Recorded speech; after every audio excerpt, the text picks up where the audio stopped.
आम्ही ऑडियन्स म्हणून पण आमची मालिका बघतो. सो ते एक वाईट वाटणं, काहीतरी अरुंधतीसाठी वाईट वाटणं हे आम्हालाही वाटत होतं. अनीश बद्दल बोलायचं झालं तर तो नेहमीच मॅडमचा लाडका राहिलेला आहे आणि तो त्या गुरु आहेत त्याच्या, तर तो कायम त्यांच्या पाठीशी असेल. तर काहीही माझ्याकडून चुका जरी झाल्या काही तर माझी आई माझ्या पाठीशी उभी होती. तसेच आज तिला काहीतरी माझ्या आधाराची गरज आहे म्हणून मी तिच्यासाठी उभी राहणार. सो सीन्समध्ये खूप आम्ही भांडतो सध्या एकमेकांशी, पण ऑफस्क्रीन आमची तेवढीच चांगली मैत्री आहे. सोबतीस हलके सावली सौना भुवती तशीही मोर पीस खूण सोबतीस हलके सावली सोना. हॅलो, हाय, नमस्कार, मी ईशा. नमस्कार, मी अनीश. आणि आज आपण इथे सगळे भेटलो आहोत आई कुठे काय करतेच्या एका नवीन प्रवासाची चर्चा करण्यासाठी. जो नवीन प्रवास सुरू होतोय 18 मार्चपासून. नवीन वेळेत आम्ही तुम्हाला भेटायला येतोय, जी आहे सोमवार ते शनिवार दुपारी 2:30 वाजता स्टार प्रवाहावर. आणि एका नवीन वळणावर मालिका आलेली आहे, एका नवीन वेळेत येते आहे. तर तुमची साथ अपेक्षित आहे. जसं तुम्ही देत आला आहात इतके वर्ष, इतकं प्रेम, तशीच पुढेही देत राहाल. प्रोमो जेव्हा आला तेव्हा खूप जणांचे मेसेजेस, फोन्स आले. जेव्हा आमच्याकडे पण तो आला होता, जेव्हा आम्हालाही त्याबद्दल कळलं होतं, तेव्हा आम्ही पण जरासे शॉकमध्ये अजूनही आहोत. आय थिंक आम्ही आता ते सगळं शूट करण्याच्याच प्रोसेसमध्ये आहोत. सो तो खूप मोठा धक्का होता. मालिकेतलं एक महत्त्वाचं पात्र जे आमच्या कॅरेक्टर्सच्या खूप क्लोज आहे शोमध्ये आणि ऑफस्क्रीन पण, ते त्याच्या आयुष्यात काहीतरी एवढं मोठं वळण जेव्हा घडतं तेव्हा ते सगळ्यांसाठीच काहीतरी, प्रत्येकाच्याच आयुष्यात काही गोष्टी बदलतात त्यामुळे. सो ते झालं. प्रोमो जेव्हा आउट झाले तेव्हा ते बघताना आम्ही ऑडियन्स म्हणून पण आमची मालिका बघतो. सो ते एक वाईट वाटणं, काहीतरी अरुंधतीसाठी वाईट वाटणं हे आम्हालाही वाटत होतं. आणि ॲट द सेम टाईम पात्र म्हणून अनीश, ईशा, अरुंधतीबद्दल आम्हाला जे प्रेम आहे, तुम्ही बघता ईशा आणि अरुंधतीमध्ये बरीच भांडणं होते. ईशा नेहमी अगेन्स्ट असते अरुंधतीच्या, पण त्या पॉईंटला आईला माझ्या आधाराची गरज होती, आहे आणि असणार आहे. सो मी आईसाठी नेहमी उभी राहणार. नवीन वळण तुम्हाला माहीतच आहे काय आहे. आणि त्यामुळे ऑफस्क्रीन आणि ऑनस्क्रीन दोन्ही, आधी मी ऑनस्क्रीनबद्दल सांगतो. आमची पात्र खूप दुःखात आहे. खूप मोठं दुःख आमच्यावर कोसळलेलं आहे, केळकर कुटुंबियांवर आणि त्यातल्या त्या देशमुख कुटुंबियांवर सुद्धा. तर पात्र म्हणून सगळ्यांनाच वाईट वाटतं आहे. सगळेच एकमेकांसाठी उभं राहण्याचा प्रयत्न करत आहे, एकमेकांची मनभरणी करण्याचा प्रयत्न करत आहे. त्यातल्या त्यात अरुंधती आणि आशुतोषची आई सुलेखाताई यांना सगळेजण सपोर्ट करत आहेत. माझं पात्रही तेच करणार आहे. बीइंग सेन्सिटिव्ह पर्सन आणि संवेदनशील असल्यामुळे हे दुःख मलाही तितकंच झालेलं आहे आणि खूप मोठं आहे. पण या दुःखातून सावरण्याचा प्रयत्न आता आम्ही करणार आहोत. आणि पुढे अरुंधतीचा आई म्हणून प्रवास आणि सुलेखाताई आणि एकंदरीतच केळकर कुटुंबीय, देशमुख कुटुंबियांचं काय होतं आहे, यात मला असं वाटतं की प्रेक्षक जशी आमची साथ देत आले आहात तसंच ते देणार आहेत. सो येस, खऱ्या आयुष्यात मी आईला ताई म्हणते, मधुराणी ताई. सो आम्ही आय थिंक पहिल्या दिवसापासून एकत्र आहोत. आमची मेकअप रूम सेम आहे. बराच एक मोठा काळ, 2 वर्ष आम्ही दोघी एकत्र राहायचो, कारण की आम्ही दोघी पुण्याच्या आहोत.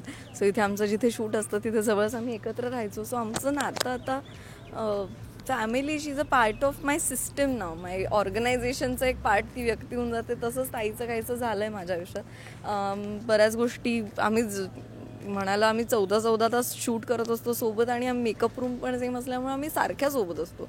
सो आत्ता तिला मी काही त्रासात असेल, जर मी बोलू नसेल शकत तरी तिला कळतं, तिला काही होत असेल तर मला कळतं. एकमेकींची काळजी घेणं, काही चुकत असलं तर ती मला सांगते, कान पण धरते, रागवते पण, आणि काही चांगलं होत असेल तर ती मला शाबासकी पण देते आणि ॲडवाईस देते, कौतुक पण खूप करते, शिकवत पण खूप असते. सो असं काहीतरी, आणि खूप टांग पण खेचत असते, गंमत जम्मत, खूप जोक्स करणं, प्रँक्स करणं पण करत असते. सो असं काहीतरी आमचं एक खट्ट नातं आहे. मॅम म्हणजे अरुंधती आता देशमुख घरात परत जाणार आहे. तिथे ऑफकोर्स त्या घराचं एक व्यवस्था त्या घराची ऑलरेडी आत्ता सेट झालेली आहे. तिथे आत्ता या दुःखामुळे ती तिकडे जाणार आहे. तिथे तिला पुन्हा एक संघर्ष करावा लागणार आहे असं दिसतं आहे, कारण संजना त्या घरची सून म्हणून इतके दिवस ती प्रयत्न करत होती की तिला सून म्हणून त्या घराने एक्सेप्ट करावं. पण आता पुन्हा अरुंधती जी सगळ्यांची लाडकी आहे, सून या रोलच्या पलीकडे ती व्यक्ती गेलेली आहे. तिचं परत येणं कुठे संजनासाठी तिला इन्सिक्युअर करणारं आहेच. त्यासाठी अनीश म्हणून किंवा ईशा म्हणून अनीशबद्दल बोलायचं झालं तर तो नेहमीच मॅडमचा लाडका राहिलेला आहे आणि तो त्या गुरु आहेत त्याच्या, तर तो कायम त्यांच्या पाठीशी असेल. कुठल्याही संघर्षामध्ये तो त्यांची साथ देईल. आणि मला वाटतं ईशा ही त्यांची मुलगी असल्यामुळे तिचं नातं जरा वेगळं आहे, तर ते अपूर्वा सांगेल अशी. मी म्हणा, काय म्हणा, आजी म्हणा, आप्पा म्हणा, आई जेव्हा ही थोड्या वेळासाठी इथे यायची तेव्हा आम्हाला चांगलंच वाटायचं आणि आम्ही प्रयत्नच करायचो की आईने इथे थांबावं, आमच्यासोबत अजून वेळ घालवावा, या घरात राहावं. जितकं तिथं सहवास आणि तिचा प्रेझेन्स या घरात आम्हाला मिळेल ते छानच वाटायचं, कारण की तेच मिस करतो आम्ही ज्या सगळ्या गोष्टी घडल्या त्याच्यानंतर. सो कुठेतरी तेही एक चांगली फिलिंग आहे की आई आता आपल्या घरात आपल्यासोबत असणार आहे. ॲट द सेम टाईम आई काहीतरी खूप मोठ्या दुःखातून जाते. सो मुख्य कारण म्हणजे हे की तिचा सगळा परिवार आता तिच्यासोबत उभं राहणार आहे आणि मी सुद्धा आईसाठी उभी राहणार आहे. तिच्या आजपर्यंत काहीही माझ्याकडून चुका जरी झाल्या काही, तर माझी आई माझ्या पाठीशी उभी होती. तसेच आज तिला काहीतरी माझ्या आधाराची गरज आहे म्हणून मी तिच्यासाठी उभी राहणार. मी खूप छान गातो. नाही, खरंच म्हणजे तू म्हटलं त्याप्रमाणे अपूर्वा खरंच खूप छान गाते. तिचा एक युनिक आवाज आहे आणि मुख्य महत्त्वाची गोष्ट जी आपण बऱ्याच इंटरव्ह्यूमधून बोलत असतो की मी आणि अपूर्वा आम्ही जुने मित्र आहोत, आम्ही आधीपासून एकमेकांना ओळखतो. सो जेव्हा मी या मालिकेत आलो तेव्हा आणि मला कळलं की ओके मला अपूर्वाच्या अगेन्स्ट काम करायचं आहे, तेव्हा मला खूपच मजा वाटली. कारण अपूर्वा ही उत्तम नटी आहे, मला तिचं काम प्रचंड आवडतं. तर सीन्स करताना मजा येतेच, पण ऑफस्क्रीन जेव्हा आम्ही बऱ्याच गोष्टींबद्दल चर्चा करत असतो, गाणं, डान्स, पुस्तकं, नाटकं, फिल्म्स, सो तेही करताना खूप मजा येते. कारण तिचा एक वेगळा व्ह्यू असतो त्याच्यावर आणि ती मैत्रीण म्हणून रादर ती सगळ्यांच्याच लाईफमध्ये मैत्रीण म्हणून एक खूप चांगली मैत्रीण ती असते की she would take a bullet for a friend असं जे म्हणतात इंग्रजीमध्ये.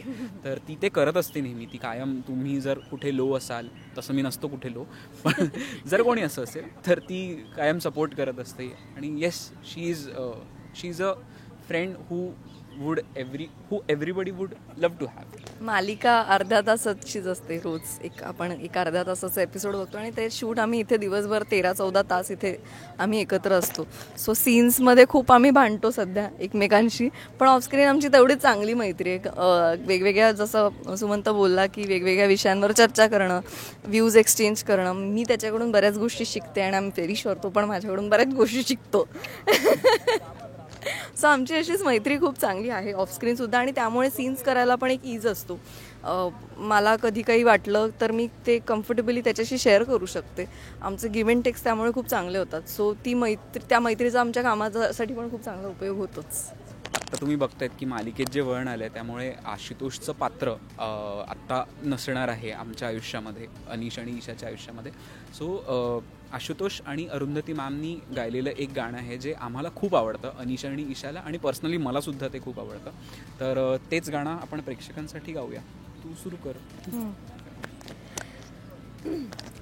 सोबतीस हलके सावली सौना, भुवती तशीही मोर पीस खूण, सोबतीस हलके सावली सोना.